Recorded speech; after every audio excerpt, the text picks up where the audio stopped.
అధ్యక్ష ఈరోజు నేను సభ దృష్టికి అత్యంత ముఖ్యమైన చరిత్రాత్మకమైనటువంటి అంశాన్ని తీసుకురాదలుచుకున్నా అధ్యక్ష.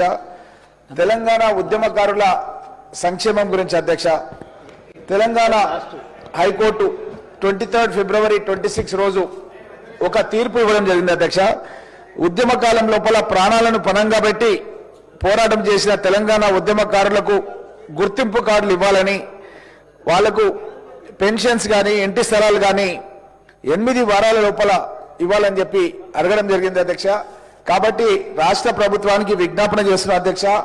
ముఖ్యంగా మనం చాలా సందర్భాల్లో చూస్తుంటాం, మా అన్నయ్య కూడా ఎయిర్ ఫోర్స్ లో పనిచేసి రిటైర్డ్ అయ్యిండు, మా చిన్నాన్న కర్నల్ గా పాకిస్తాన్ చైనా పారిపోయిండు, అదేవిధంగా నిరంకుశ నిజాం పాలనకు వ్యతిరేకంగా మా పెద్దనాన్న వెంకటరామరెడ్డి గారు పనిచేయడం జరిగింది.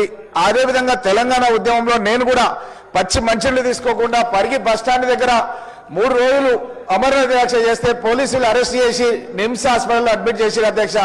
నా కిడ్నీలు కూడా ఇంకొక రోజైతే ఖరాబ్ అయిపోతుందని నిమ్స్ డాక్టర్లు చెప్పారు అధ్యక్ష.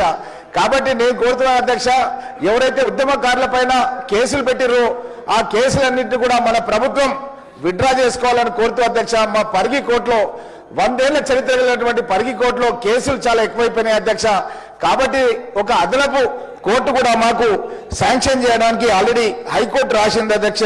Single judge cum judicial first class magistrate court ఇక్కడ ఏర్పాటు చేయాలని 21 మార్చ్ 2025 అడగడం జరిగింది అధ్యక్ష ప్రభుత్వాన్ని. కాబట్టి ఒక కోర్టును కూడా మంజూరు చేయాలని మిమ్మల్ని కోరుతున్నాను అధ్యక్ష.